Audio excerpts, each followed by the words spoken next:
Roads Live. All right, good morning. Morning to those of you in the house today that have braved the beautiful weather this morning. Good morning to those online. I'm going to invite you, if you're here, to stand to your feet. And as we begin to worship by singing these incredible Christmas carols. But before we do that, I want to engage a little bit. How about you turn to your neighbor if you're in the house, and if you don't have a neighbor close to you, go find one. And if you're online, maybe put in the chat room, snow or no snow? You like the snow? Yeah? Thumbs up or thumbs down? 1, 2, 3, go. Share that with somebody. Online, tell us what you think. Want more thumbs up. Yay.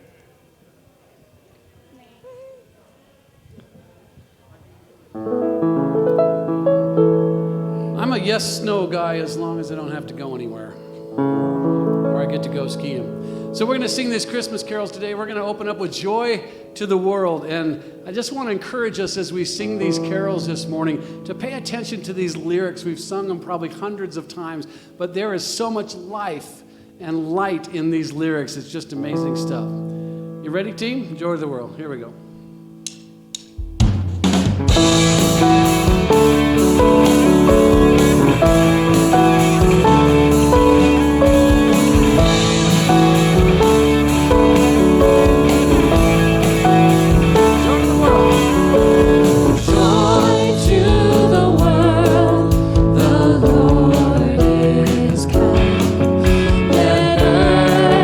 Receive her King.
pray with me for just a moment? Lord, we thank you this morning for the beauty of the earth, God.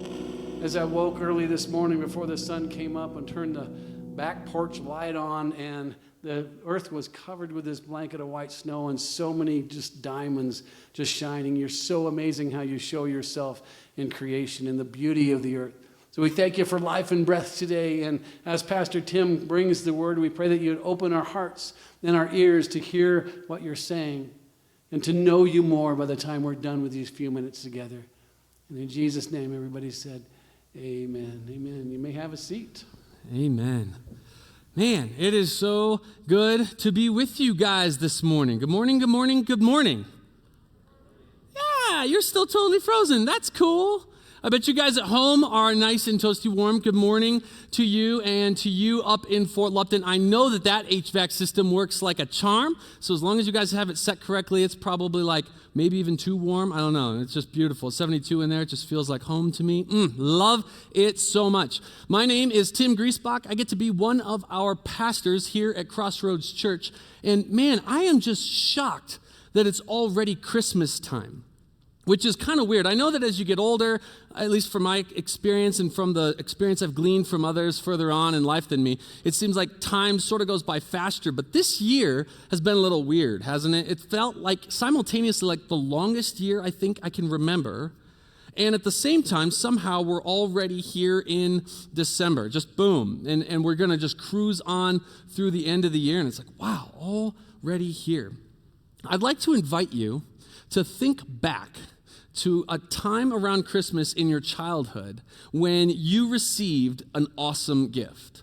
For some of you, that might only be like a year ago. For some of you, that might be like several decades or many decades, who knows, right? But think back to a time when you were a little one and you received an awesome Christmas gift. For me, one of the most memorable Christmas gifts I received, I was probably about 8 years old, and my parents gave me a Nintendo Entertainment System.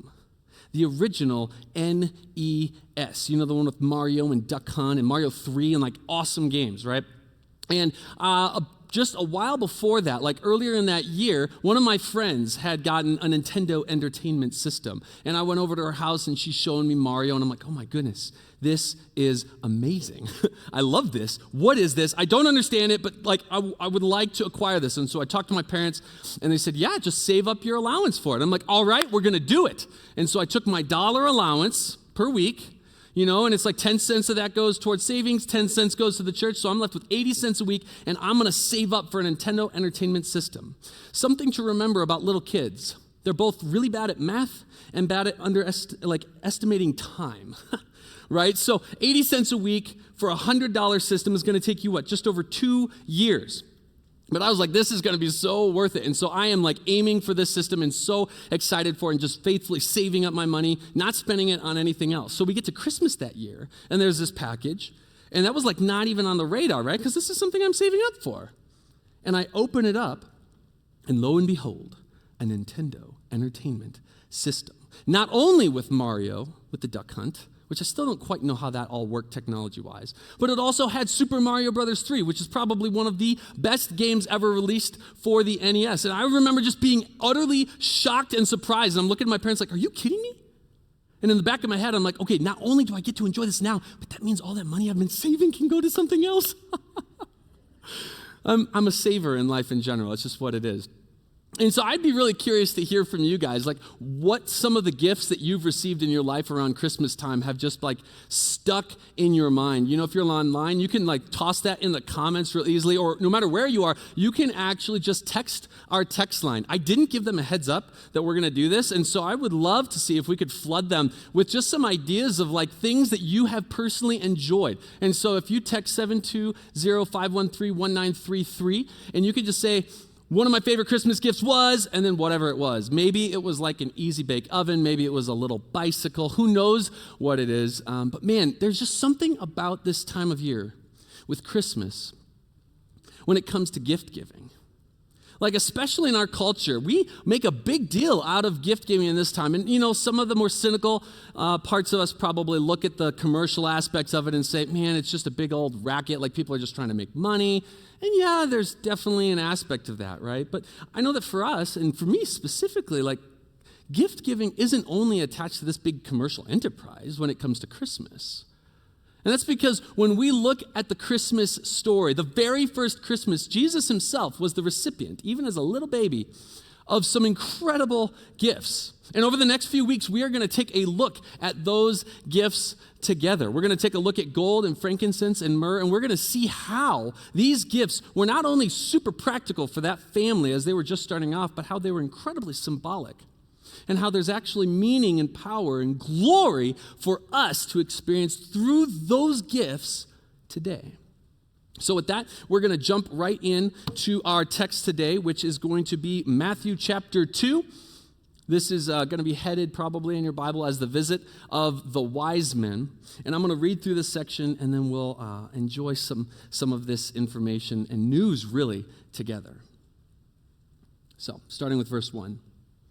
Now, after Jesus was born in Bethlehem of Judea, in the days of Herod the king, behold, wise men from the east came to Jerusalem, saying, "Where is he who has been born King of the Jews?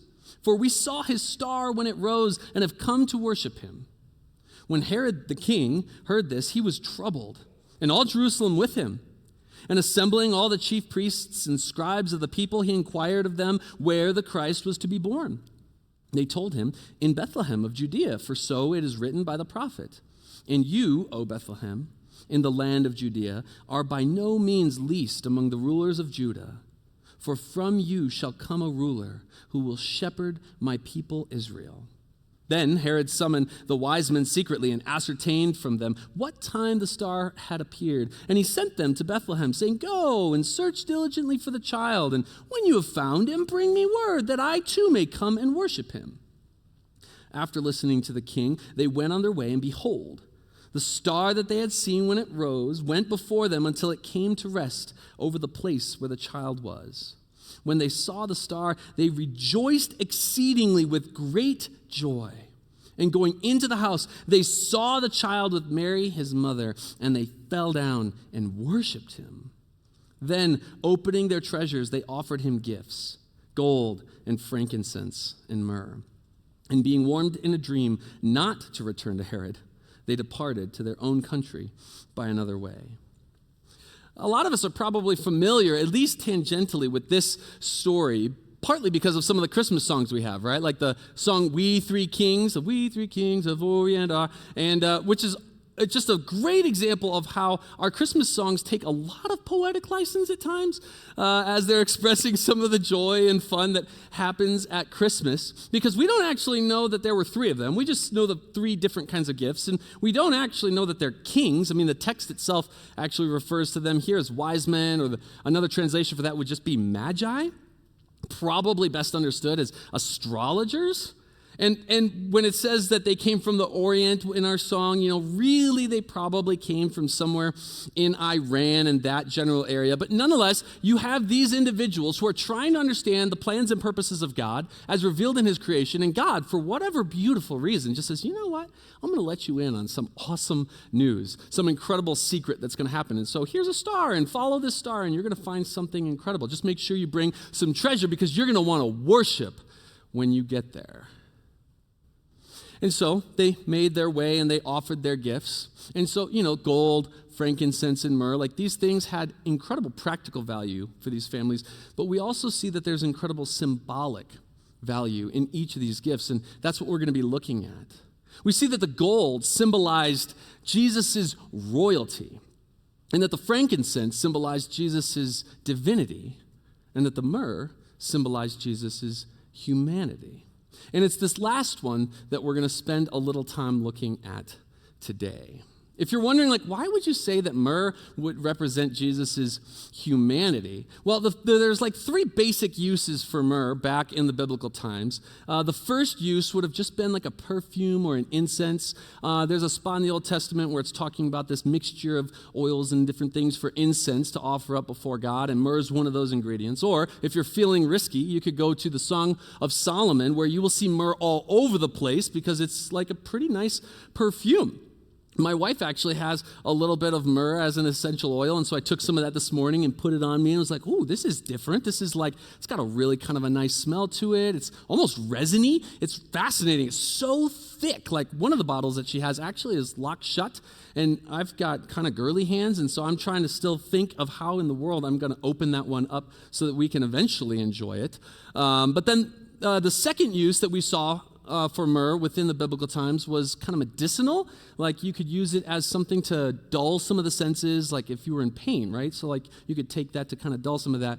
But the most significant we see in the Bible, and one in which Jesus himself had direct interaction with, real poignantly, was that it was used for embalming. In John chapter 19, we have Nicodemus. After Jesus had been crucified and was taken off the cross and they're getting ready to bury him, Nicodemus showed up. And he brought along with him 75 pounds of myrrh mixed with aloes. And so they're going to wrap him and they're going to coat him in this in order to embalm him because he will have died. And so right at the very beginning of Jesus' life, he is still a little infant, a baby at this point. One of these gifts offered by these magi is pointing all the way to the day where this human would die. And if you're a little bit like me, which to mean, I mean, like if you're a little arrogant like me, yeah, Brad's laughing because he gets to spend so much time with me. He gets it. Sometimes I have just probably not the best thoughts, but like if you're at all like me in that sense, maybe you've had the thought like this, like if I were God, which if you have started a thought like that, not great, right? Like you probably already know you've screwed up, but you ask the question to yourself, like if I were God, I bet I could figure out a way to solve this problem without Jesus having to die, without anybody having to die. Surely there's a way to do that, right? Why do you think Jesus needed to be sacrificed? I want to answer that question today. I want to dig into Scripture and remind our souls of what's at stake. That it's not just this little fairy tale kind of happy story. That's incredible. But the love that we see present within this story is unparalleled. It is the epic love story. In all time, in all places, of all history, like it's it.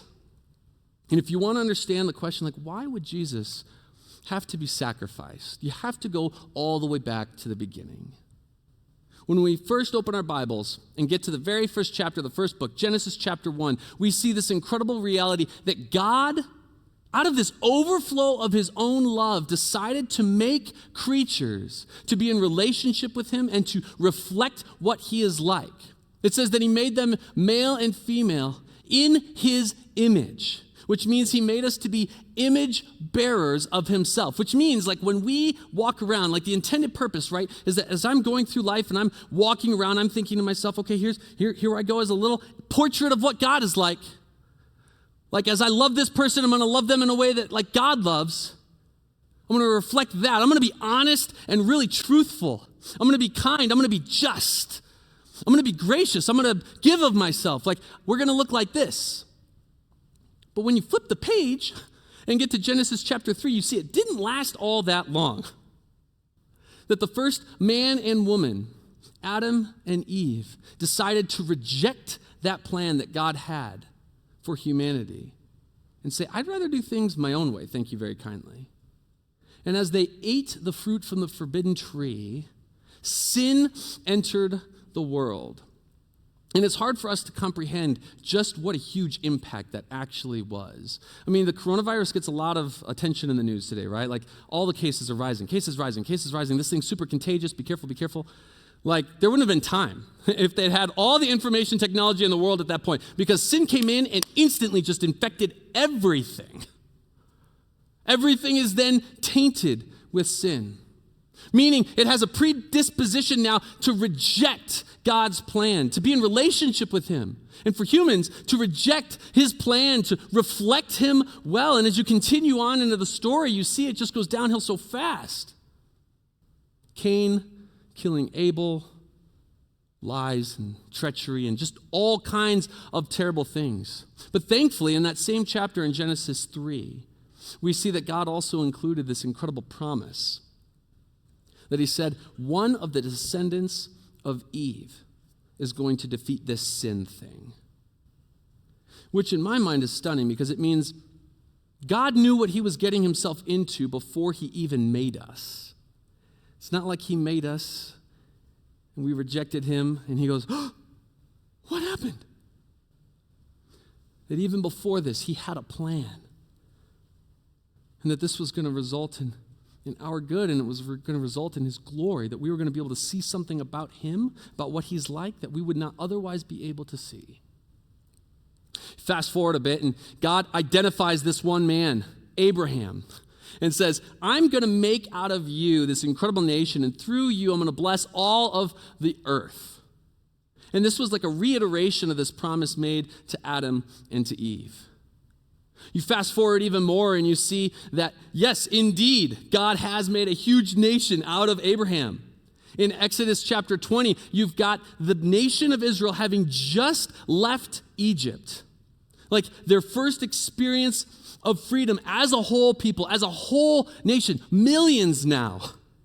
And one of the first things they get to experience is God meets with one of the representatives, Moses, one of their leaders, up on a mountain, and he gives them the law. You're probably familiar with the 10 Commandments. It's way more than 10 if you're looking at the whole of the law, but he gives them the law. And what he's doing there is he's putting on display this picture. He's like, this is what living in right relationship with me and in right relationship with each other is going to look like.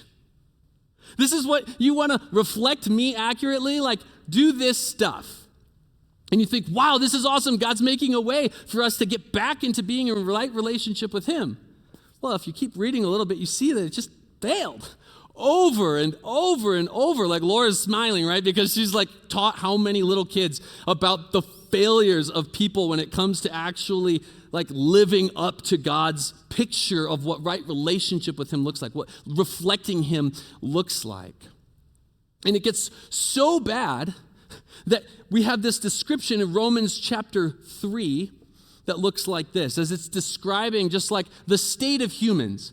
And specifically here, it's like, oh yeah, even the ones who God chose, whom have the law, who like have the best possible shot at all humans ever at getting this thing right, because God has said, hey, you don't have to guess.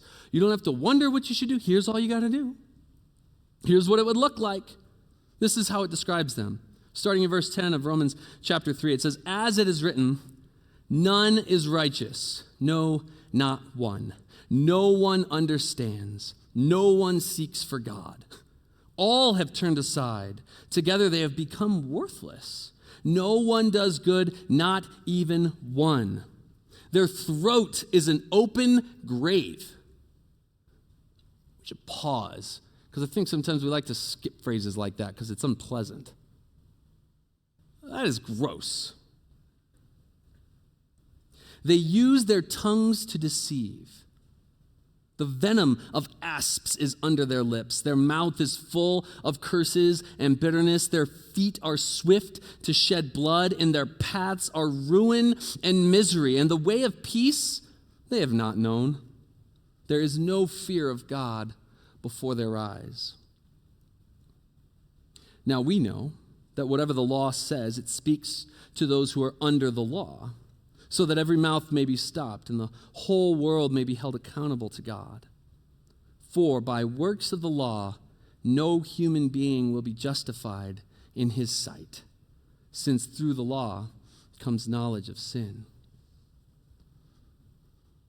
When the people of Israel received the law, they had in their mind like, sweet, finally a way for us to get back to what it was like in the garden. Finally a way for us to enjoy this relationship with our God, to fix the stuff and the problems. And what we see here is that's not at all what the law actually accomplished. And that the issue wasn't that the law was bad. The issue was that we all are carrying around that sin still with us. And we're not able to actually execute this picture of living in right relationship with him and with each other and reflecting what he's like. And if you're honest with yourself, isn't that true of you as well?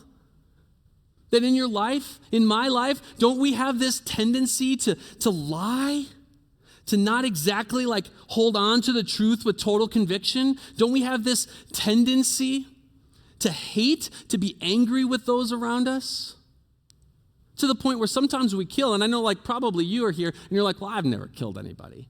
Yeah, but I bet at some point in your life you probably wanted to. Right, at some point in your life you probably had a friend or a family member, and you're just like, man, that person, I just hate them. Isn't that present in our hearts? That we're willing to put others down in order to elevate our own position. And that if we're honest and we take a look at that picture, we go, okay, I can't do that. And the problem with not being able to do that is one of the characteristics of God is that he's just. Now, as a judge, you would like a judge to be just, right? All of us want a just judge if we are the one who has been victimized. None of us really love a just judge if we're the offender. And in this situation, when it comes to accurately reflecting what he's like and walking in relationship with him, we are the offenders.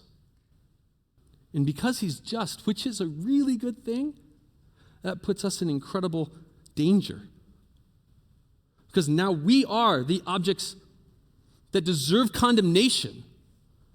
And that's just a fancy word for saying guilty. We don't even have the ability to defend ourselves. We don't have any excuses that we can make. Like, that's the situation we find ourselves in. And it's for this very reason that Jesus came, as we see in Romans chapter 8. Verse 3, for God has done what the law, weakened by the flesh, could not do. By sending his own Son in the likeness of sinful flesh and for sin, he condemned sin in the flesh. This sin thing that had infected everyone had to be condemned. It had to be called out for what it is. This is not right. And yet that was present in us.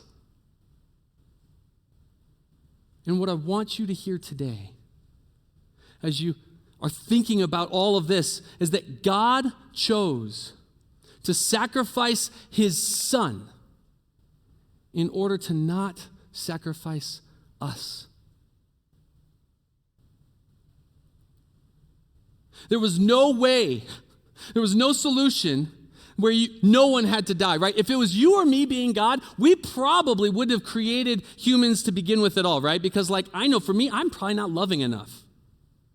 Or if we had, we probably would have said like, you know what? They've sinned. We should just start over. Let's do this again. I don't like this problem. I don't want to become human forever. I don't want to suffer alongside my creation. I don't want to die. I don't want to bear their guilt. That's what I would have said. But that's not what our God is like.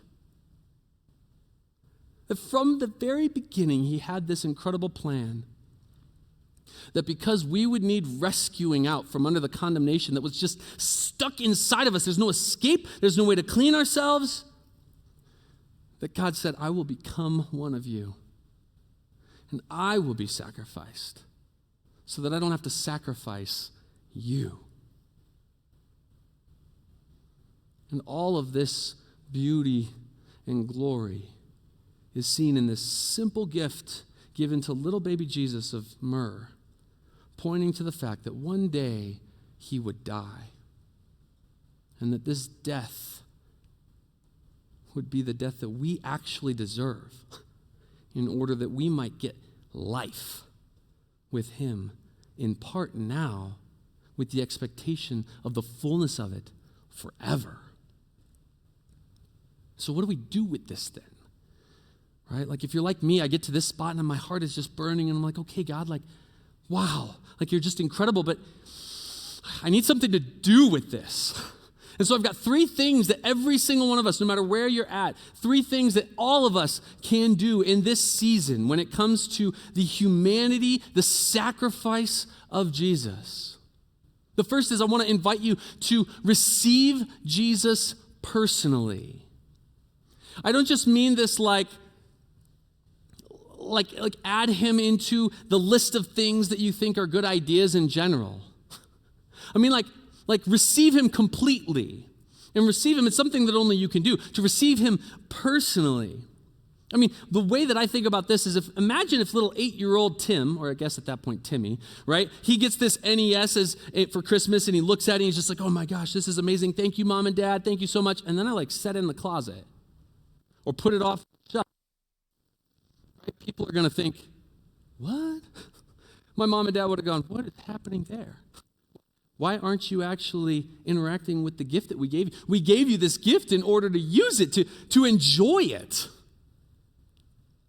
And so when I say and receive it personally, I mean I want you, even if you've heard this story, hundreds and hundreds of times in your life, to let it sink down into the very depths of your heart, your conviction, and to believe the truth that, wow, I'm in desperate need of being rescued from this condemnation, and Christ made it possible. And that by trusting that this is true and following him as my Lord and my Savior, I'm forgiven. And to let that actually play out every single day in your life in this season. That's the first thing I want to invite you to do. Receive Jesus personally. The second thing I want to invite you to do is to celebrate Jesus communally. Even during this season where a lot of us are kind of isolated from each other, there will be times where we're together, where we have small groups. Maybe you're actually in a period of isolation right now just so that you can see some family for Christmas.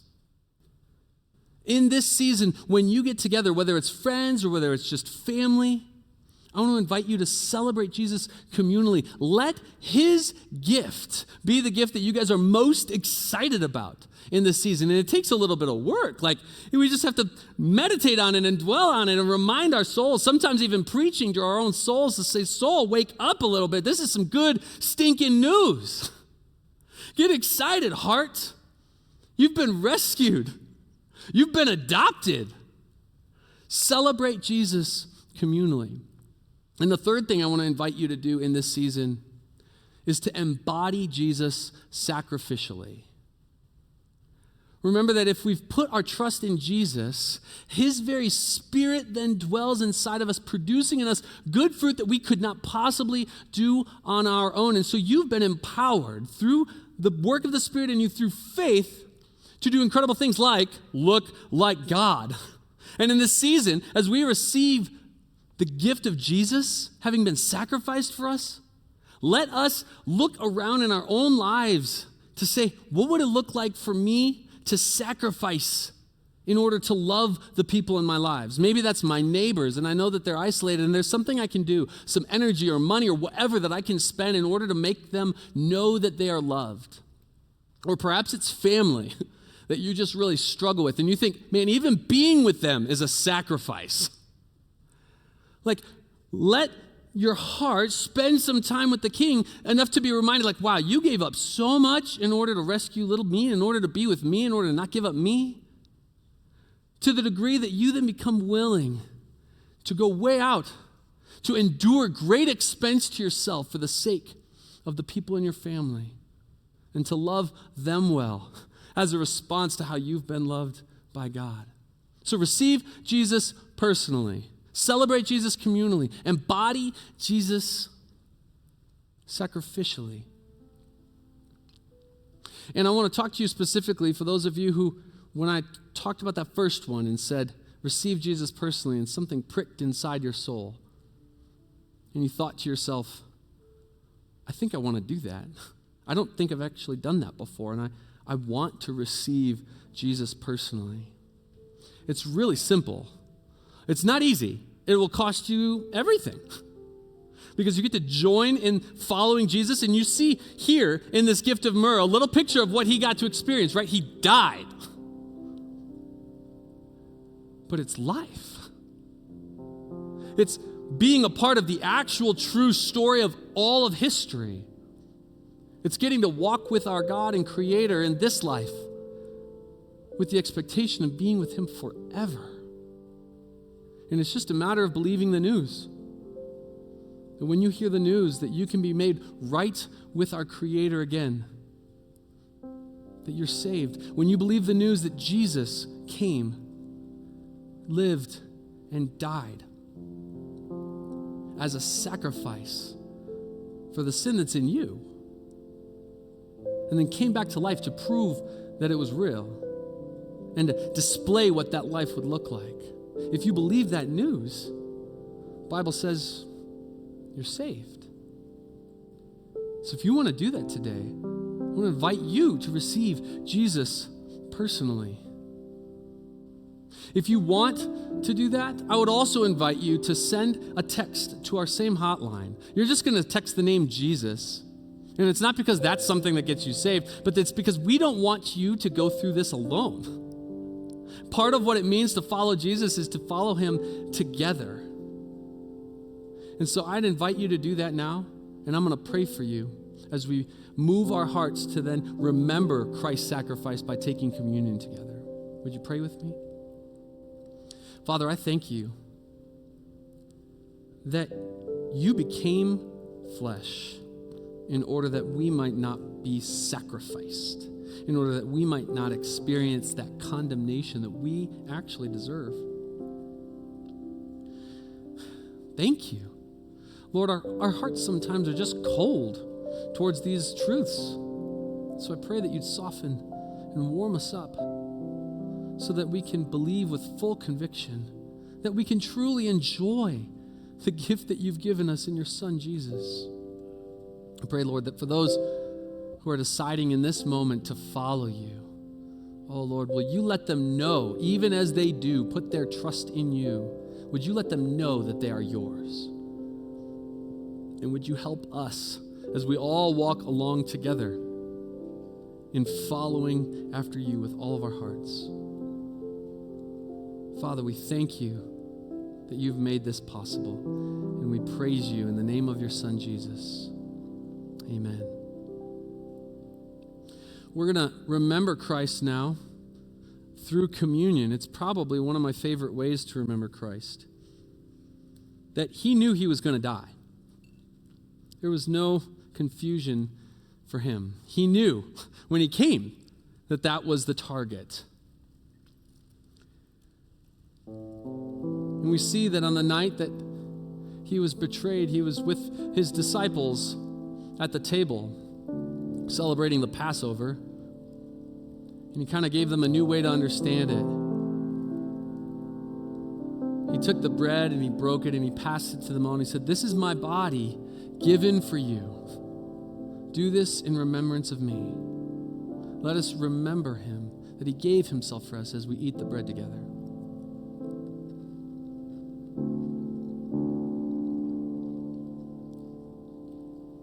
And after the dinner, he took the cup and he passed it to them all and he said, "This is my blood poured out for the forgiveness of sins, the blood of the new eternal covenant.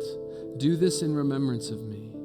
Let us remember that he died in order to rescue us, to let us be forgiven as we drink from the cup.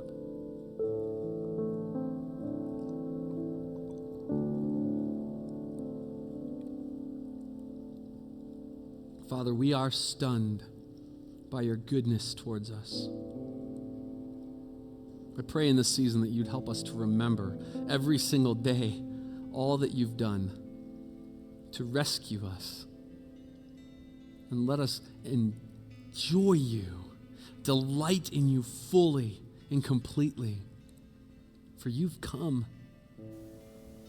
Emmanuel, God with us, not abandoning us, not leaving us far off on our own, but drawing near, suffering with us and for us to make us your own. So we praise you now in the name of Jesus. Amen. If you're here in the room, I'll invite you to take a posture of worship. Oftentimes that's standing, just a way to get your body involved in what it means to just meet with the Creator. And if you're at home, set aside some distractions. And my prayer is that the music will help every single one of us to engage with our Creator as the loving God that he is.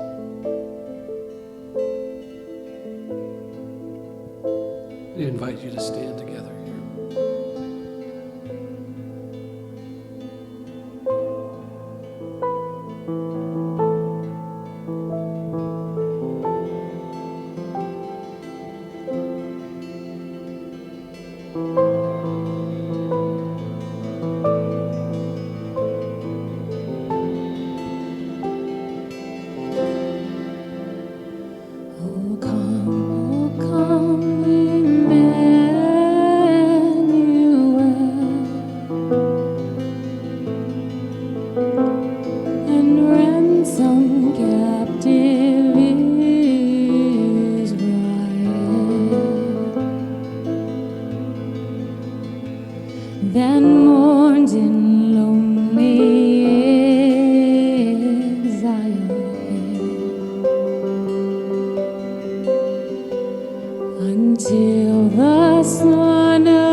Rejoice,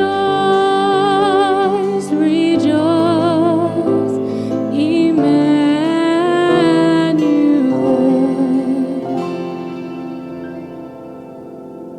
shall come to thee, O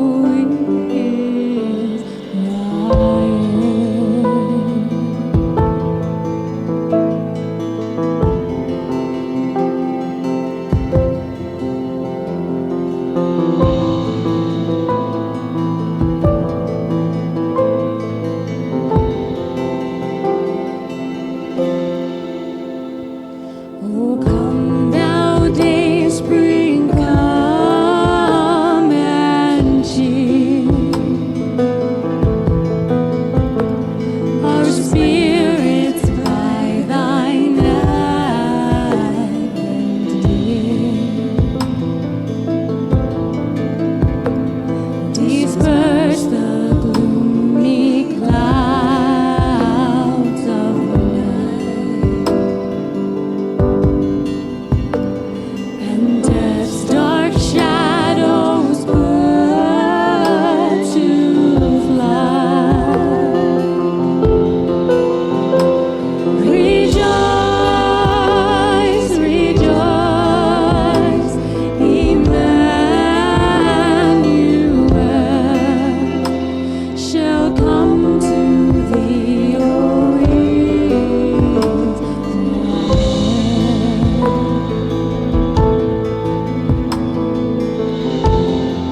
And in the same region, there were shepherds out in the field, keeping watch over their flock by night.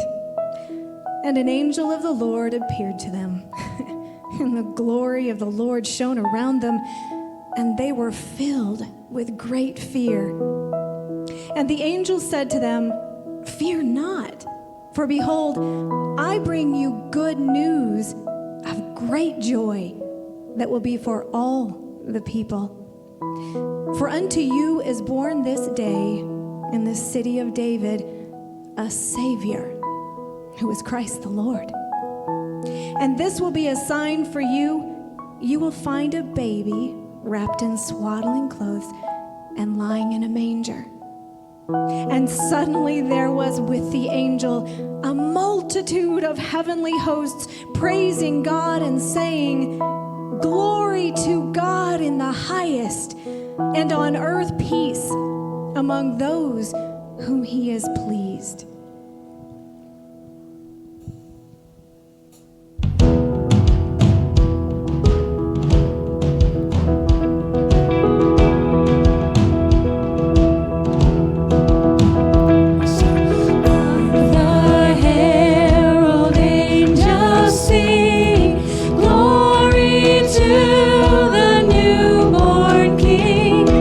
Peace on earth and mercy mild.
that song.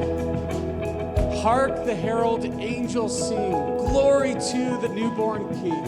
The good news of Jesus Christ. My kids and I have been talking about it, and that proclamation went out to shepherds, normal, average people, probably even a little less than that. They were looked down upon for their profession. And yet, the angel said, this is good news for all, the marginalized, the overlooked, the upside down, the wayward, those with money, those without, those who are joyful, those who are sorrowful. This is good news for all. Isn't that great? I love that. Well, we want to thank you for being here with us today. And Pastor Tim, remind us of that rescue that Jesus Christ brought to us. That rescue that says, you are valuable, you are worth something. But he also reminded me of the fun gifts that you got at Christmas. Kristen, what did you get at Christmas that you enjoyed? I really liked my Easy Bake Oven. He had mentioned it, and it was a big gift. Yeah, that's awesome. My gift is more current. I'm asking for a Broncos win today. How about that? Yeah. And I brought my sweet sweater. You like that? I love this sweater.